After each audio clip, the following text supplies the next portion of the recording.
Meus irmãos, na última oportunidade que nós expomos o Evangelho de Cristo segundo Mateus, e conforme nós lemos no texto da liturgia hoje, nós vimos que guias cegos, eles se escandalizaram com Jesus Cristo. E vimos também que o próprio Senhor Jesus, ele não se importou em escandalizar estes homens, porque eles, tanto os fariseus em si como os ensinos dos fariseus, eram plantas que o Pai Celestial não havia plantado. Eram cegos guiando outros cegos e, portanto, ambos cairiam no abismo. Vimos que Jesus ele ficou surpreso pelo entendimento lento dos seus discípulos e aprendemos aquilo que de fato contamina o homem, que não é aquilo que entra pela boca, mas o que sai pela boca. Porque o nosso alimento, ele não toca o nosso coração, e pelo contrário, o coração é a fonte de todos os pecados. Assim avancemos, Evangelho de Jesus Cristo, segundo Mateus, capítulo 15, a partir do verso 21, a santa palavra do Senhor nos diz o seguinte: Saindo dali, Jesus foi para a região de Tiro e Sidom, e eis que uma mulher cananeia, que tinha vindo daqueles lados, clamava: Senhor, filho de Davi, tenha compaixão de mim. Minha filha está horrivelmente endemoniada. Jesus, porém, não lhe respondeu palavra. Então os seus discípulos, aproximando-se, disseram: Mande-a embora, despede-a, pois vem gritando atrás de nós. Mas Jesus respondeu: Não fui enviado, senão as ovelhas perdidas da casa de Israel. Ela, porém, veio e o adorou, dizendo: Senhor, me ajude. Jesus respondeu: Não é correto pegar o pão dos filhos e jogá-lo aos cachorrinhos. A mulher disse: É verdade, Senhor, pois os cachorrinhos comem das migalhas que caem da mesa dos seus donos. Então Jesus exclamou: Mulher, que grande fé você tem, que seja feito como você quer. E, desde aquele momento, a filha dela ficou curada. Até aqui. Vamos ao Senhor em oração, curve sua cabeça. Bendito Deus, nosso Pai, Pai do nosso Senhor e Salvador, Jesus Cristo, em nome de quem nós clamamos a Ti, que por meio do Teu Santo Espírito, Tu nos auxilie mais uma vez esta manhã. Ajuda-nos, Senhor, a compreendermos a Tua Santa Palavra. Aplica ela aos nossos corações poderosamente. Glorifica o nome do Teu Filho em nosso meio. Pedimos essas coisas, Senhor, no nome santo de Jesus Cristo. Amém. Meus irmãos, eu resolvi dividir em duas exposições essa gloriosa passagem que nós temos diante de nós. Uma será focada na sua importância teológica e contextual na história da redenção. E outra será mais temática, mas respeitando esse arcabouço contextual. Portanto, eu peço encarecidamente que, ouvindo uma, ouvindo outra, você não faça como eu já ouvi de um irmão que eu prezo muito, que ele ficou muito decepcionado com um pastor que pregou uma determinada parábola e não falou exatamente uma coisa que é muito importante naquela parábola. Eu disse para ele: meu irmão, se cada pregador falar tudo aquilo que é importante de um texto da Escritura, a pregação não vai terminar, porque é uma mina inesgotável de pérolas preciosas que nós temos diante de nós. Obviamente, eu repetirei muitas coisas nessas duas oportunidades, mas não me desculparei por isso, porque, como disse, o texto é uma fonte inesgotável de aplicações, mas algumas delas fazem parte da forma como eu tenho me aproximado desse texto. E, além de tudo, nós aprendemos por repetição. Nós precisamos do contexto correto desta passagem, para nós não cairmos naqueles erros comuns de fazer aquele tipo de mensagem seja assim, onde você pega um personagem bíblico e você aponta para ele e diz: nós temos que ser igual a tal personagem bíblico. Veja, a Bíblia não é um livro de história, onde nós tiramos aplicações de personagens principais de determinados capítulos. A Bíblia é um livro que aponta para Cristo Jesus. Ele é o personagem principal, é para ele que nós devemos olhar. Então essas mensagens geralmente instigam as pessoas a imitar a fé daquela mulher cananita. Ou então aquelas mensagens mais assertivas, como 10 passos para obter vitória nas orações. Né? A gente já ouviu dessas coisas. É muito fácil fazer esse tipo de mensagem. Mas antes de observarmos as aplicações práticas desse texto, é necessário nós entendermos as lições teológicas. Por que esse texto foi escrito? Por que foi registrado este milagre? Qual a intenção do Espírito Santo de Deus em inspirar 2 evangelistas a registrá-lo? É errado nós afirmarmos que aquela mulher cananeia, ela foi até Cristo e dobrou o Senhor com a sua fé, fazendo com que Jesus fizesse uma exceção à regra que ele havia acabado de proclamar, que veio primeiro pela casa de Israel. Creio que nenhum de nós, nenhum outro ser humano tem ouvido uma resposta à sua oração tão brutal como essa mulher ouviu. Não é correto pegar o pão dos filhos e jogá-lo aos cachorrinhos. Verso 26. Eu confesso para os irmãos que essa passagem sempre me deixou desconfortável. Sempre que eu chegava nela, algo desafinava. Eu dizia: mas Senhor, como é que pode? E se dependesse de mim, eu jamais iria pregá-la. Não é um texto que eu iria escolher. Vamos pregar esta passagem porque ela é muito inspiradora. Mas como nós estamos expondo Mateus verso a verso, chegou a hora, não tem como fugir. E vamos encarar o texto. E confesso, meus irmãos, espero que os irmãos também consigam ver isso, que a minha dificuldade se devia à total falta de compreensão desse texto, que é um texto maravilhoso, onde nós não vemos uma certa rudeza de Cristo, mas vemos a beleza da sua misericórdia, da sua submissão ao Pai. Jesus parecia estar sendo extremamente rude com esta mãe desesperada, mas não foi esse o caso. Contudo, também não podemos simplesmente dizer que Jesus estava apenas provando a fé desta mulher, mas ele estava ensinando esta mulher, tanto a ela quanto aos discípulos, quanto a nós, uma rica lição. Então hoje nós veremos que uma possessão demoníaca levou uma mulher gentia, não judia, até o nosso Senhor Jesus, que estava num território fora dos limites, ou no máximo ao limite de Israel. Veremos que a forma como Jesus tratou aquela mulher trouxe à luz uma verdade dura, e que aquela mulher foi provada por uma comparação ainda mais dura, mais brutal.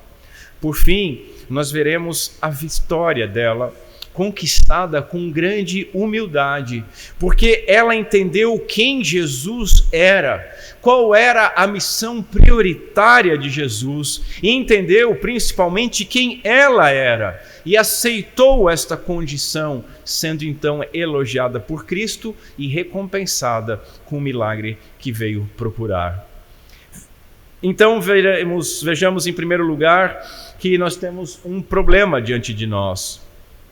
Uma gentia, uma mulher não judia numa região pagã, versos 21 e a primeira parte do verso 22. Nós podemos nos perguntar por que Jesus, aquele que foi enviado às ovelhas perdidas da casa de Israel, ele se aventurou por essa região situada fora do território de Israel. Não é estranho? Observe que, diferente de outros momentos, quando os estrangeiros vieram até Cristo, desta vez, É o próprio Senhor que foi até onde estava um deles. Jesus entrou numa casa com o propósito de se ocultar temporariamente. Ele hospedou-se numa casa em Sidom para ficar sossegado, conforme nós lemos lá em Marcos capítulo 7, que é o outro evangelista que narrou essa história. Jesus se hospeda numa casa, buscando sossego. Ele abandonou o solo judeu a fim de ficar sozinho com os seus discípulos. Ele queria tanto descansar um pouco da sua atividade ministerial, que era intensa, quanto instruir particularmente os seus discípulos, longe das multidões.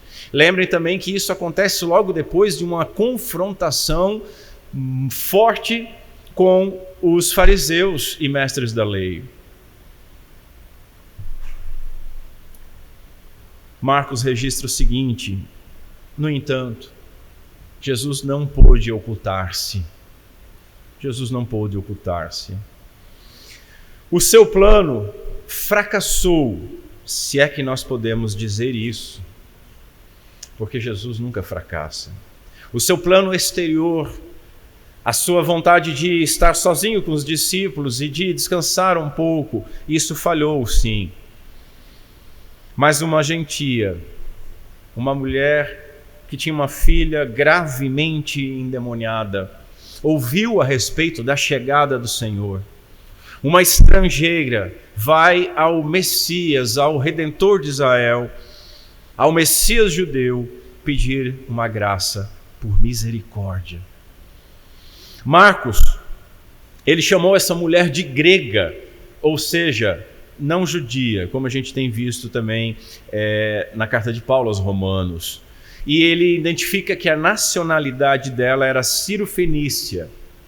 Os fenícios eram descendentes dos habitantes cananitas originais da Palestina, aqueles que, sob o juízo de Deus, foram dizimados pelo povo de Israel após ser liberto do cativeiro no Egito e ser levado à terra prometida ao pai Abraão. Mateus, por outro lado, ele chamou esta mulher de cananeia, caracterizando ela não apenas como pagã, mas como membro de um povo originário de Canaã, uma descendente dos antigos inimigos de Israel. Segundo os estudiosos, no primeiro século ninguém usava mais esse termo, cananeia, mas Mateus usa. E esses comentaristas afirmam que Mateus estaria então evocando lembranças desagradáveis aos seus leitores desses pagãos propositadamente, chamando a atenção de algo. Veja, Jesus havia dito sobre os críticos fariseus no verso 14: deixai-os. E nós vimos que isso é um juízo de Deus. O abandono, o entregar, é um juízo de Deus. Deixai-os. E foi exatamente isso que ele fez. Ele deixa esses líderes judeus para trás. Jesus se afasta dos fariseus que se opunham a ele, mas vai a essa região pagã auxiliar esta pobre mulher. Ele não foi à toa. Nosso Senhor foi primeiro enviado às ovelhas perdidas da casa de Israel, é fato, mas a sua missão com o verdadeiro Israel de Deus nunca seria desprezada. E devemos lembrar que Paulo deixa isso muito claro, porque nem todos os de Israel são verdadeiros israelitas. O compromisso do Senhor era primeiro com a casa de Israel, aliançada com Deus, mas o verdadeiro Israel jamais estaria fora dos seus planos. Jamais estaria fora dos seus planos. A aplicação desse texto hoje, meus irmãos, é que você que está me ouvindo, você pode estar fora do povo aliançado com Deus, ou seja, fora da igreja, distante do povo de Deus, distante da aliança de Deus, mas se você está ouvindo esta mensagem hoje, é porque Deus ouviu a sua aflição e Deus está lhe chamando a fazer parte deste povo. Parte deste povo. aprendemos que podemos encontrar uma grande fé onde nós menos esperamos, que é a graça divina, que atinge os homens, e não importa o local de onde a pessoa vem ou aonde ela se encontra. Com isso aprendemos também que pode haver fé nos bares e nos prostíbulos, enquanto nós encontramos hipócritas nas igrejas e nos púlpitos. O vento sopra onde quer, disse o nosso Senhor, e a mensagem de salvação pelo arrependimento de pecados e fé no nosso Senhor Jesus Cristo como único e suficiente Salvador deve ser levada a todos os lugares e a todas as pessoas. Não somos nós que escolhemos. O Pai escolheu os eleitos. E Ele escolheu também o modo como eles serão alcançados. Pela pregação do Evangelho. E esse ministério de reconciliação foi dado a nós, igreja. Vemos em segundo lugar uma súplica na segunda parte do verso 22. Observe como essa mulher ela abordou a Cristo. Senhor, Kyrios, filho de Davi. Essa palavra, Senhor, Kyrios, poderia ser simplesmente um tratamento respeitoso, mas poderia também significar o reconhecimento da sua divindade, e era por causa disso que muitos cristãos foram martirizados na igreja primitiva, porque não reconheciam César como Kyrios, como Senhor, mas apenas Jesus Cristo. E eram chamados de pagãos por isso, porque não criam na divindade oficial. Muitas vezes nós somos chamados de pagãos porque não cremos na divindade estatal dos nossos governantes, no espírito do tempo, que não passa de um demônio vestido de anjo de luz. Essa mulher pode ter reconhecido a sua divindade, Senhor. E note, ela também chamou, ela não bastou chamar de Senhor, mas ela diz, Senhor, filho de Davi. Meus irmãos, esse é um título messiânico. Entre os judeus equivalia a chamar Jesus de o Messias. Essa era a expectativa de um filho de Davi que viria a reinar. É um título extremamente significativo, porque a profecia apontava para um rei da linhagem de Davi que reinaria para sempre, segundo Isaías 9, verso 7.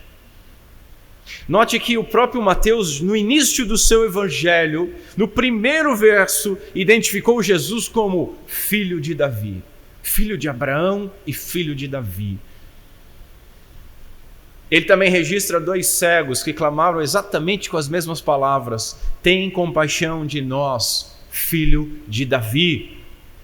Mais à frente nós lemos a entrada triunfal deste rei na cidade real, em Jerusalém, onde as multidões receberam Jesus, o aclamando como filho de Davi. Lá no capítulo 21, nós chegamos lá um dia.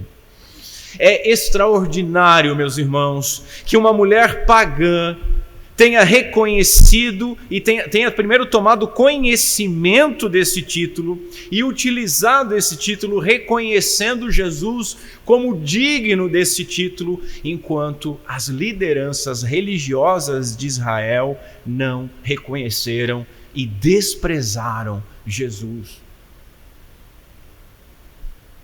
Note o contraste entre a forma como aqueles religiosos se dirigiam a Jesus e como esta mulher se dirigiu.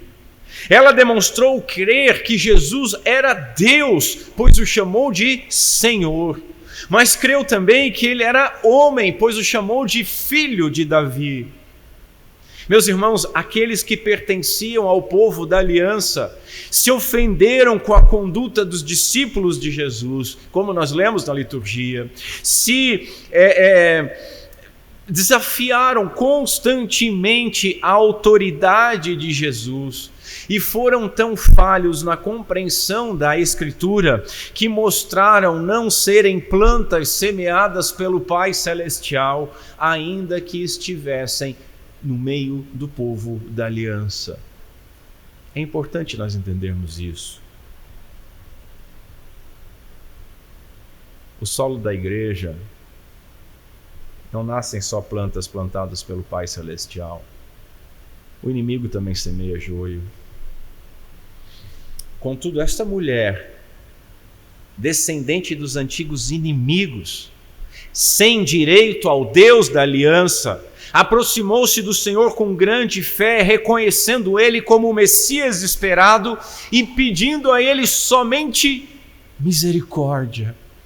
Ela não veio dizer: mostra-me um sinal para que eu creia, prova que você é o Filho de Deus. Não, ela veio pedir apenas misericórdia, porque sabia que estava diante do Deus e Rei. Ela clamou pedindo ajuda, porque a sua filha estava, diz o texto, horrivelmente endemoniada. Não era só endemoniada, era alguma coisa especialmente brutal. Mas ela encontrou, em terceiro lugar, um silêncio incômodo e uma solução duvidosa. Verso 23. Note que Mateus registrou que Jesus não lhe respondeu palavra.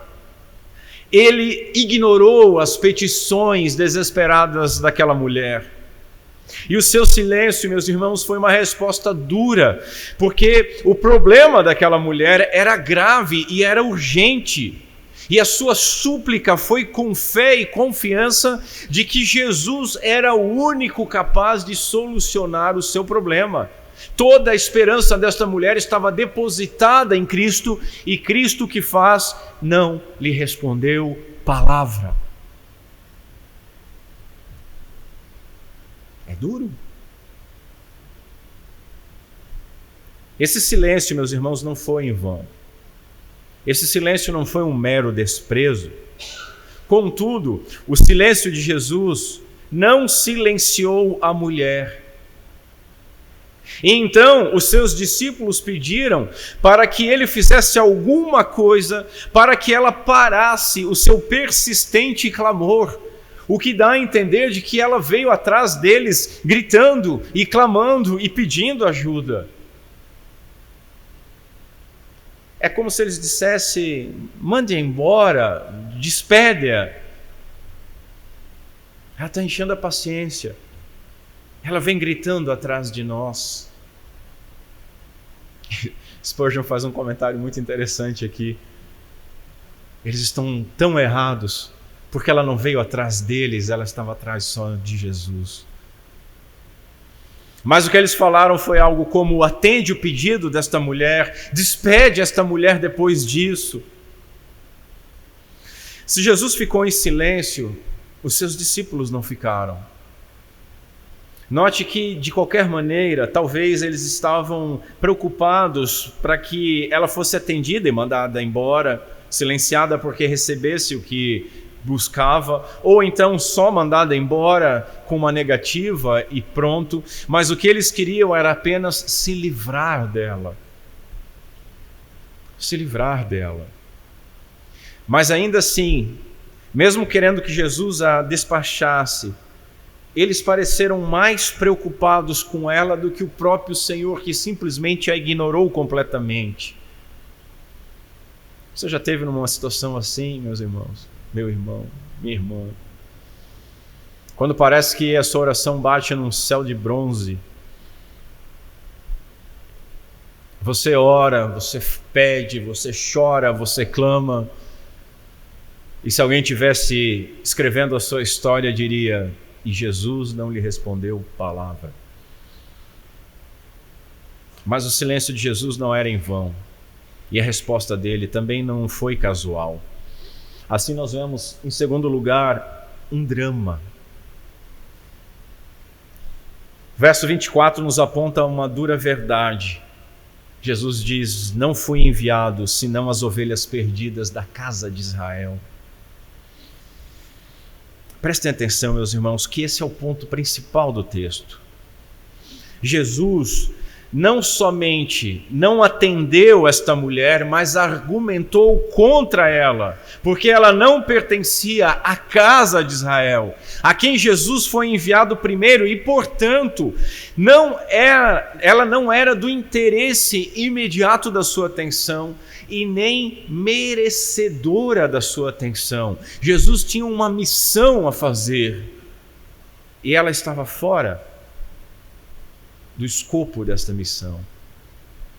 É como se Jesus dissesse: se eu sou enviado à casa de Israel, o que eu teria a ver com essas pessoas que não pertencem à casa de Israel?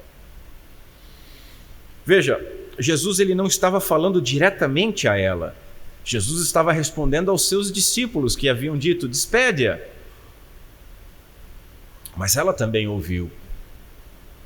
Ela também ouviu. Ela também ouviu. Jesus estava ensinando aqui, meus irmãos, os seus discípulos e aquela mulher não judia, que ele veio apenas pelas ovelhas perdidas que são a casa de Israel. E que ela não era essa casa. Que ela não podia contar a si mesma como estando entre as ovelhas perdidas e, portanto, Jesus não foi enviado a ela. O Senhor desejava deixar perfeitamente claro diante de todos que a ampla abertura das portas para a entrada dos gentios, dos não-judeus, no reino de Deus, era uma questão que pertencia ao futuro. Há um desenvolvimento escatológico. Há um desenvolvimento progressivo da redenção. Aquela mulher não se enquadrava no escopo da missão de Jesus. Jesus, segundo Paulo, lá em Romanos 15, ele era ministro de circuncisão, ministro do povo da aliança. E embora ele devesse ser também a luz dos gentios, conforme as profecias, a plenitude dos tempos ainda não era chegada. O véu ainda não havia sido rasgado, nem ainda havia sido derrubado, aquilo que Paulo chamou em Efésios 2 de a parede de separação entre judeus e não judeus. Era um momento de desenvolvimento futuro.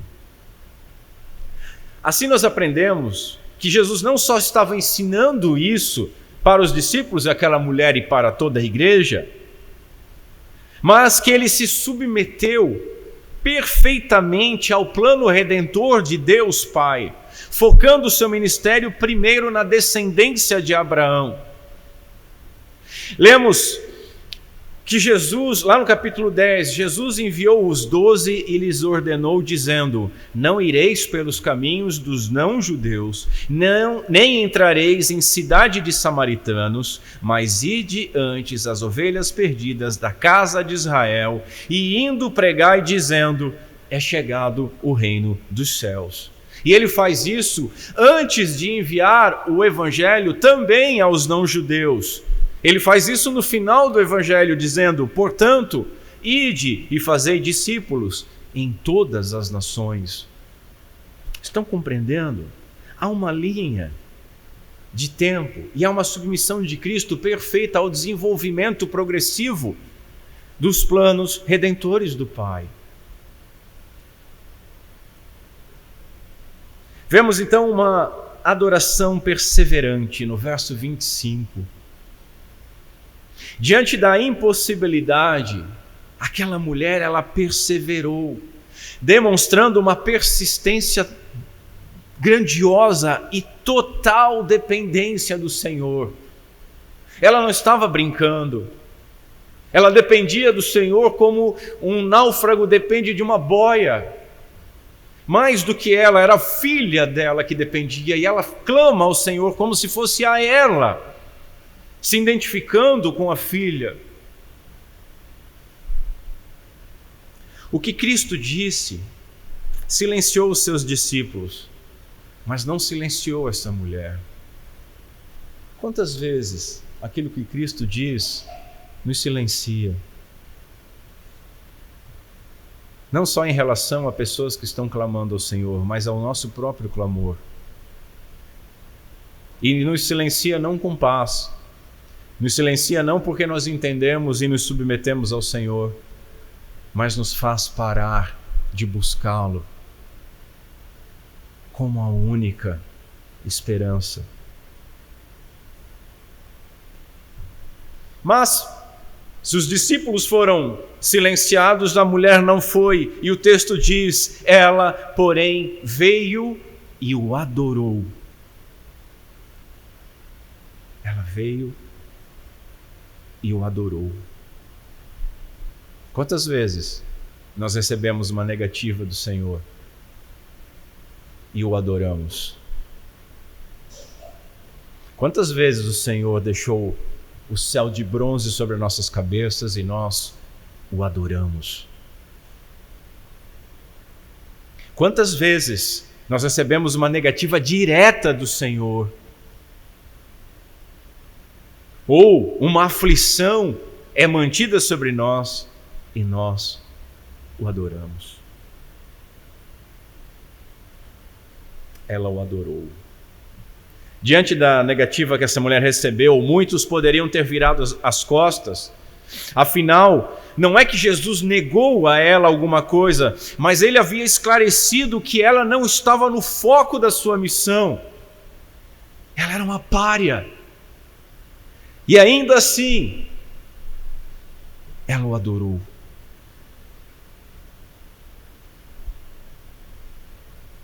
Já estava forte, mas não para por aí. Em terceiro lugar, nós vemos uma duríssima comparação, lá no verso 26. Ela o adora, e Jesus diz para ela, não é correto pegar o pão dos filhos e jogá-lo aos cachorrinhos, ou aos cães, dependendo da tradução. Não é correto pegar o pão dos filhos e jogá-los aos cachorrinhos. Eu creio que ninguém ouviu uma resposta tão dura à oração que fez quanto essa. Graças a Deus. Acho que nunca recebemos nada desse tipo. Dos filhos, observe que Jesus ele falava asperamente com os judeus, ele combatia os líderes judaicos, contudo ele falava com carinho do seu povo aos de fora, aos filhos, o pão dos filhos. Contudo, ele chamou aquela mulher de cachorrinho, e ela não se fez de desentendida, ela entendeu. Ela entendeu. A palavra parece ser uma linguagem ofensiva, mas há uma diferença de termo. Não é a palavra usada em relação aos ímpios ou gentios, não judeus, que era um termo mais de cachorro selvagem. Eram os cães que ficavam perambulando entre o lixo que era lançado nas ruas, como nós vemos lá no capítulo 7, Jesus dizendo, não deem aos cães o que é santo, nem joguem suas pérolas diante dos porcos. O termo cães aqui é um termo mais pesado, cachorro selvagem, cachorrinhos. O termo está, de fato, no grego, no diminutivo, e poderia ser traduzido como cães domésticos. Cães domésticos. A ideia, a figura que Jesus apresenta é de uma família com filhos e cães domésticos que eram mantidos nos lares como animais de estimação. Isso foi trazido pela cultura, pela influência romana ao território de Israel. E geralmente esses cães, esses cachorrinhos, eles eram tolerados por causa das crianças. Hoje os pais metem um celular na mão da criança e dizem, fica quieto, vai mexer com isso. Na época talvez os pais davam um filhotinho de cachorro e dizem, não enche o saco, vai brincar com o cachorro. Brinquem com os cachorrinhos. E esses cães se alimentavam, eram alimentados, mas se alimentavam de sobra. O cachorro come o que aparece, né? Você derrubar o que for, pode ser pimenta, ele come. Ele vai te morder depois talvez, mas ele come. Jesus, ele já havia chamado a atenção daquela mulher para o fato de que ele não havia sido enviado para os de fora de Israel. E agora acrescenta que não seria justo tirar o pão, tirar as bênçãos que pertencem a Israel, aos filhos de Israel, e dá-las àqueles que não fazem parte de Israel, aos cachorrinhos. Porque, irmãos, cães, cachorrinhos, não importam quão sejam queridos pelos seus donos, tirando pai e mãe de pet hoje, cães não são filhos e não têm qualquer direito de ser tratado como filhos. Como eu afirmei, aquela mulher entendeu isso. E isso nos leva à sua vitória. Primeiro nós vemos uma grande humildade, lá no verso 27.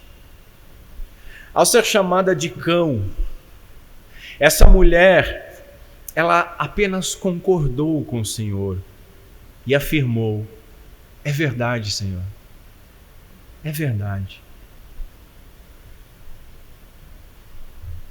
Não é justo tirar o pão dos filhos e deitá-lo aos cachorrinhos. E ela olha para o Senhor e diz: é verdade.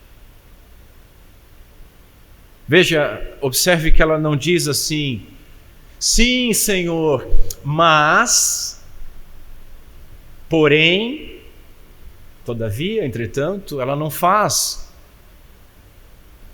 uma contradição, um contraponto àquilo que Jesus diz.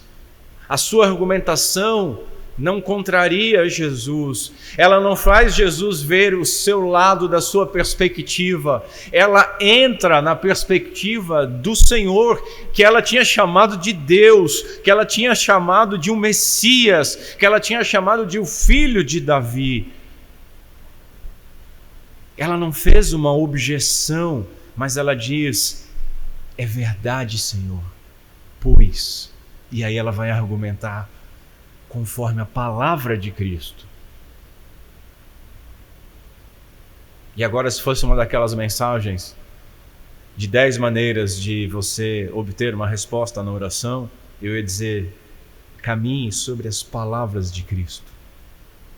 Use as palavras do Senhor nas suas orações. Ela não formulou a sua resposta como um contragolpe, aqueles debates, e aí ela dobrou Jesus, e não, mas ela usou com profunda concordância, com profunda reverência, aceitando todas as implicações de ser ela um cachorrinho. Sim, eu sou um cachorrinho. Ela não se ofendeu, mas aceitou com humildade as palavras do Salvador e usou as palavras do Senhor Jesus em seu benefício. Ela não contradisse a prioridade que Jesus deu aos filhos do reino. Ela apenas desejou ser considerada digna das migalhas que sobrassem da sua prioridade. Jesus diz: não é bom. E ela diz: é verdade, Senhor, não é bom. Ele chamou os judeus de filhos e ela os chamou de senhores, de donos. Ele a chamou de cachorro e ela acrescentou o que é próprio de cachorro. É como se ela dissesse ao Senhor: se me chamas de cão, me alimenta como um cão.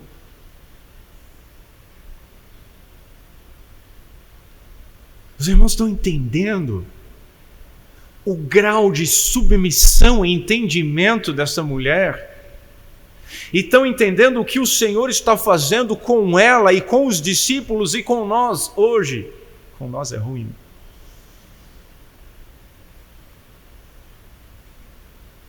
Se me chamas de cão, me alimenta como um. Ela sabia que se um pastor, como um pastor, ele não poderia reuni-la, porque ela não era das ovelhas perdidas, como o Senhor, como Deus, ele poderia ajudá-la. E essa resposta dela, essa argumentação, recebeu do Senhor uma resposta elogiosa, na primeira parte do verso 28. Aquela mulher, meus irmãos, ela sabia quem Jesus era. E isso é muito importante para todo aquele que se achega a Cristo. Nós precisamos saber quem é Cristo. O que os homens dizem ao meu respeito? Foi a pergunta de Jesus para os discípulos e é para nós diariamente. Quem é Jesus para nós? Porém, um fato igualmente importante é que aquela mulher sabia quem ela era. E nós, diante do Senhor, devemos saber quem nós somos. Calvino, no primeiro capítulo das Institutas, vai dizer que somente quando nós olhamos para Deus, nós podemos ter algum entendimento de quem nós somos. É na perspectiva de Deus que nós podemos compreender quem nós somos, o que nós merecíamos, o que nós fomos chamados a fazer e o que podemos receber por graça. E o que acontecerá se nós desprezarmos essa graça. Ela sabia quem ela era. Foi por isso que quando Jesus a comparou com um cão, não houve protesto da parte dela. Aquela mulher não havia se aproximado de Jesus, como muitos hoje se aproximam dele na igreja, com um senso de merecimento. Vão falar com o Senhor com o peitinho estufado, com orgulho, com a face erguida. Vão falar com o Senhor como se o Senhor fosse servo. Vão falar com o Senhor como se essa pessoa tivesse crédito diante do Todo-Poderoso. São triunfalistas, acham que fizeram por merecer.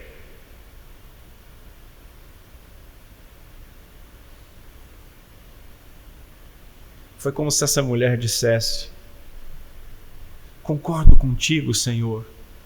Não é bom dar aos cachorrinhos o pão dos filhos, porque eles já recebem a sua parte.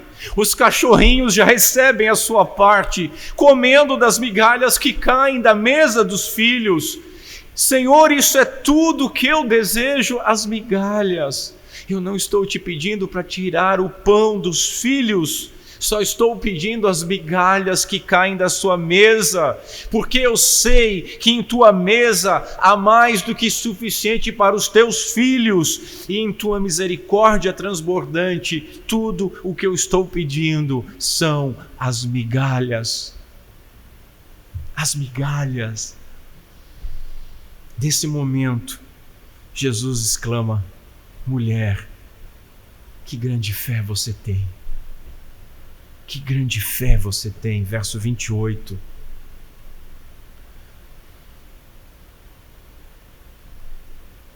Jesus elogiou a confiança, a persistência, a dependência e principalmente a humildade daquela mulher. Não é a primeira vez que ele faz isso, ele já havia elogiado a fé de um centurião romano, olha só, novamente um não-judeu, lá no capítulo 8. Essa mulher, embora como uma cananeia não tivesse direito de apelar ao Messias judeu, a sua grande fé a levou a participar das bênçãos prometidas a Israel.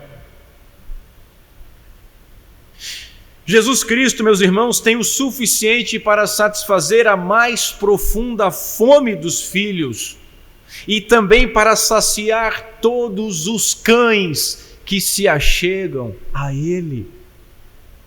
Entende isso?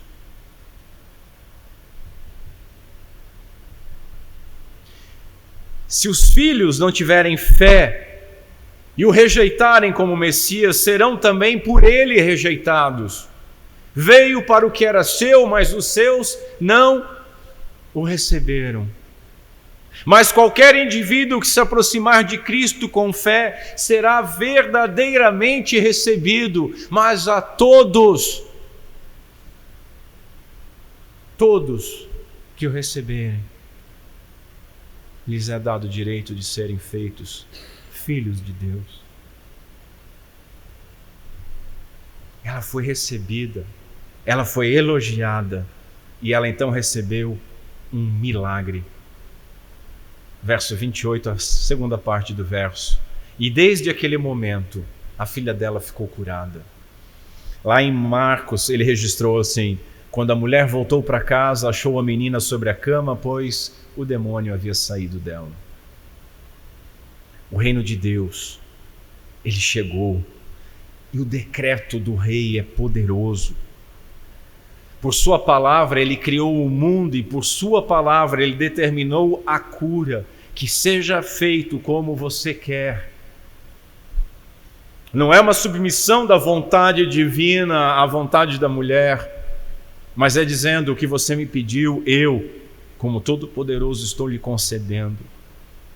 Repito, é errado afirmar que aquela mulher, ela foi até Cristo, Cristo a desprezou, Cristo a humilhou, mas ela dobrou o Senhor pela sua fé e fez com que Jesus fizesse uma exceção à regra que havia proclamado, de ter sido enviado somente às ovelhas perdidas da casa de Israel. Isso é um erro que a gente ouve nessas mensagens.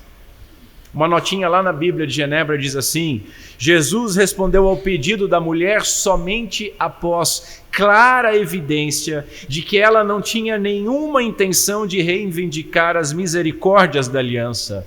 Em vez disso, ela esperava se beneficiar da superabundância de bênçãos prometidas a Israel. Ela, mesmo não sendo judia, ela portou-se como uma verdadeira filha de Abraão.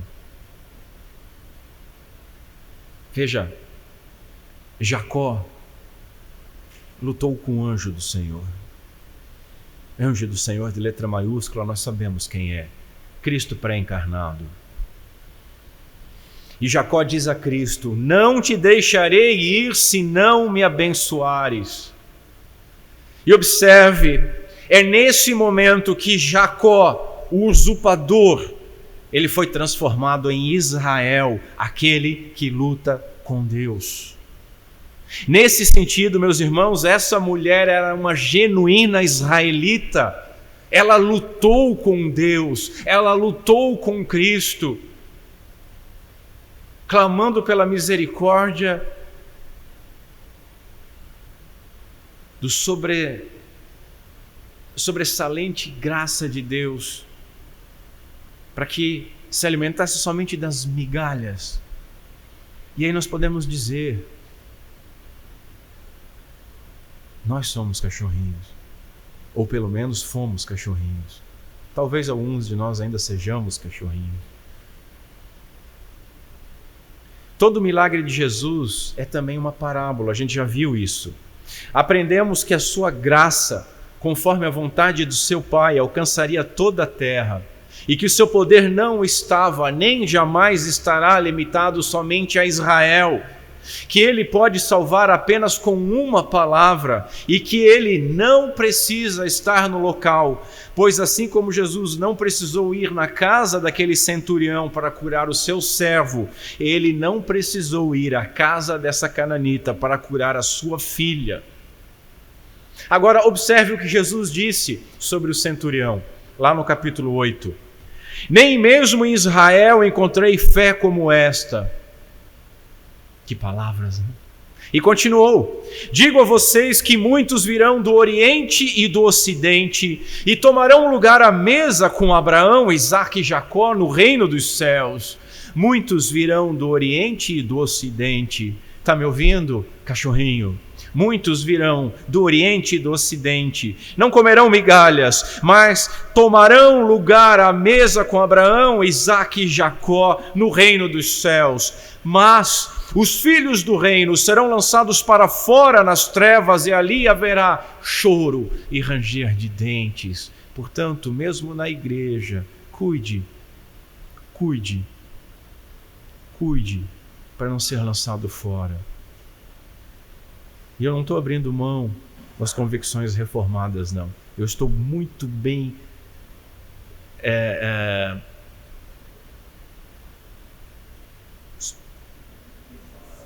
alicerçados, obrigado, sobre elas. Alicerçados sobre elas. Jesus aqui exclamou: mulher, que grande fé você tem.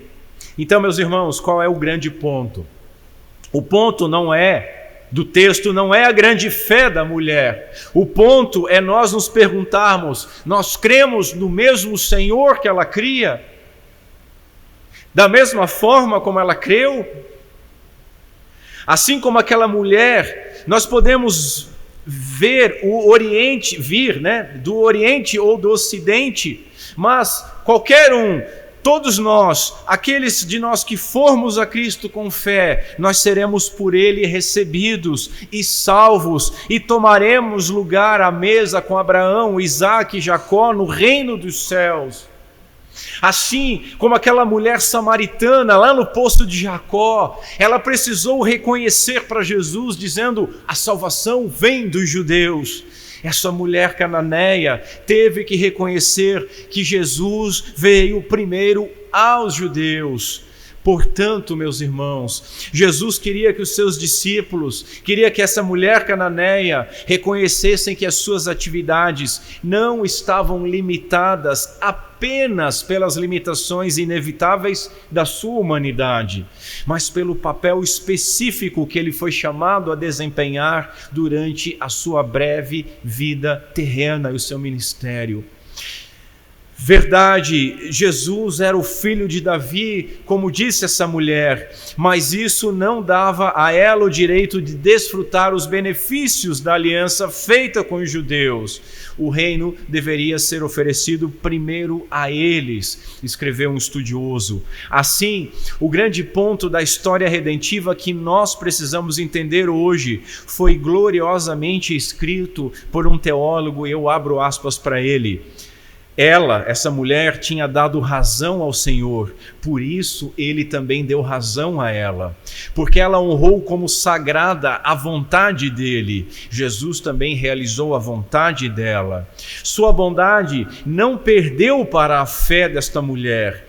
Chamou de grande a fé dela, e é grande aquela fé que busca em Cristo misericórdia. Essa grande e rica misericórdia estendeu a mão à mulher sem abandonar a Israel.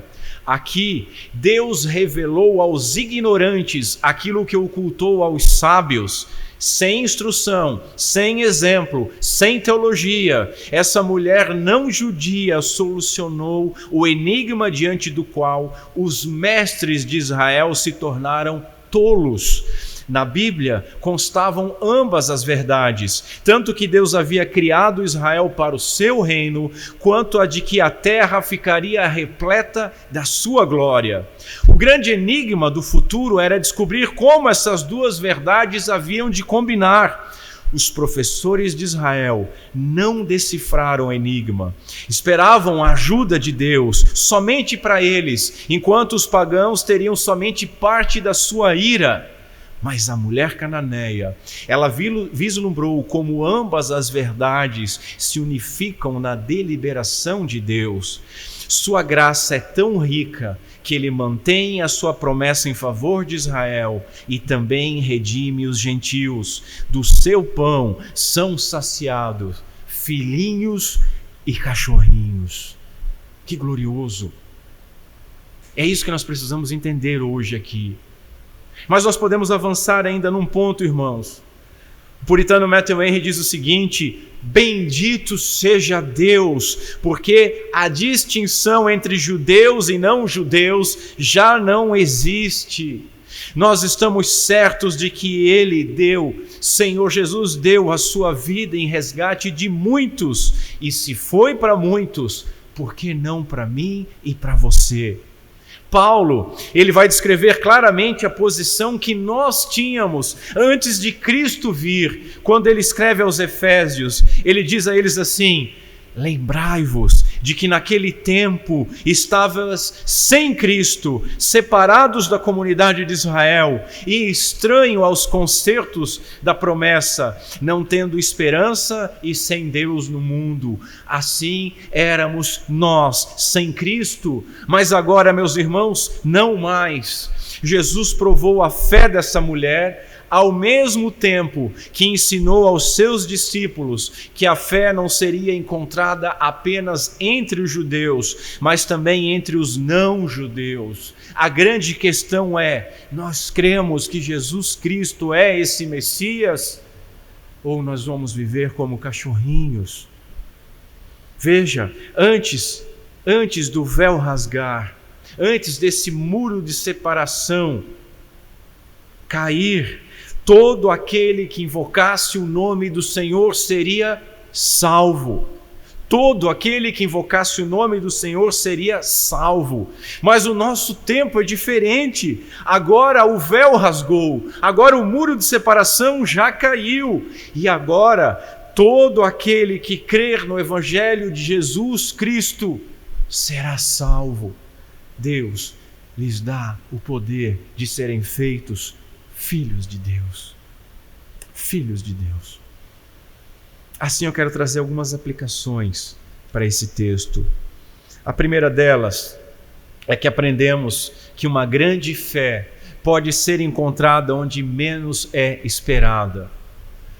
Irmãos, os caminhos de Deus são mais altos que os nossos. Nós não devemos julgar ou ter preconceito contra ninguém, porque a grande verdade é que todos necessitam de ouvir o Evangelho de Cristo. Todos. Então, preguemos a todos. O nosso Pai Celestial tem filhos em toda parte. Nós devemos nos lembrar que existem muitos e muitos que ficariam felizes por ter apenas uma das migalhas dos privilégios espirituais que nós temos recebido. Então, estendamos estas migalhas. Melhor que isso, estendamos o pão que desceu do céu, estendamos o próprio Cristo a estas pessoas. Segunda aplicação, nós aprendemos aqui a respeito de eleição. Veja, o incrédulo que ouve que há um povo eleito e que o Senhor veio somente para esse povo, pode desanimar, mas ninguém deve desanimar. Porque se Jesus veio somente para os eleitos, Ele veio também para todos aqueles que crerem nele, porque somente os eleitos crerão. E se você crê, então você é um desses eleitos. Ele veio somente pelos doentes, veio por aqueles que sabem que precisa de um médico. E se você sabe que precisa desse médico, você é alvo do ministério do Senhor. Se ele veio por aqueles que não mereciam, veio por todos nós, por cada um de nós que não merecemos. Se ele veio chamar as suas ovelhas, quem tiver ouvidos para ouvir a voz do bom pastor deve se alegrar, porque faz parte deste curral de ovelhas. Portanto, arrependa-se dos seus pecados, creia em Jesus Cristo como seu Salvador. Jesus veio para o que era seu e os seus não o receberam, mas a todos quantos o receberam, deu-lhes o poder de serem feitos filhos de Deus, a saber, aos que creem no seu nome, pois não nasceram do sangue, nem da vontade da carne, nem da vontade do homem, mas da vontade de Deus. Da vontade de Deus. Não é o seu livre-arbítrio, nem o seu nascimento, nem a sua descendência judaica, mas é a vontade de Deus. Em terceiro lugar, aprendemos algo sobre a aparente indiferença divina ou da demora de sermos atendidos. Enquanto o Senhor não responder às nossas orações, nós devemos reconhecer a nossa indignidade. Não ficar indignado com Deus, mas reconhecer a nossa indignidade, mas não desistir. Antes disso, nos apegar ainda mais a Cristo, com mais fervor, com mais humildade, com mais dependência, com mais persistência. Jesus ensinou a persistirmos em oração e jamais desistirmos. Recordemo-nos dessa história quando nós estivermos orando e não descansemos enquanto não obtivermos uma resposta. Todo aquele que bate se abre.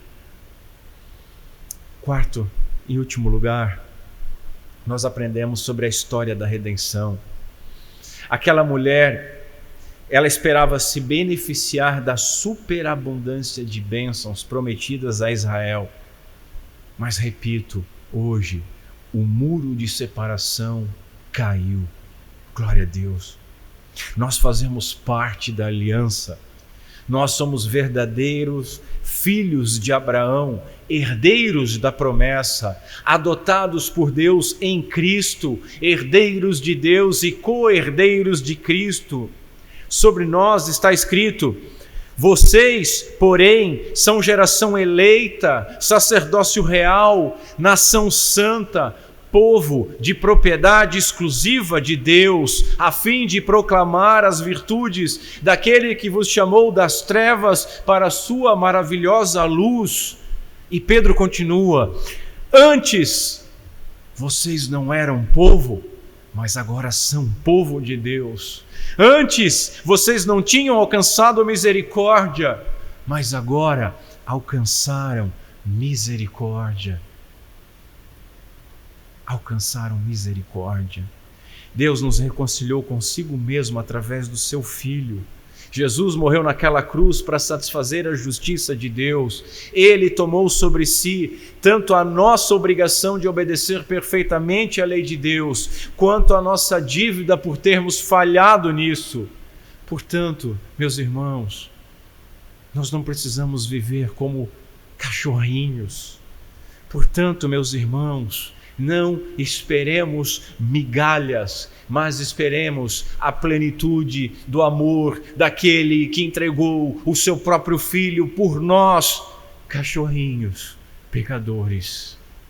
E que Deus Pai tenha misericórdia de nós, por meio de Cristo Jesus, nosso Senhor. Amém.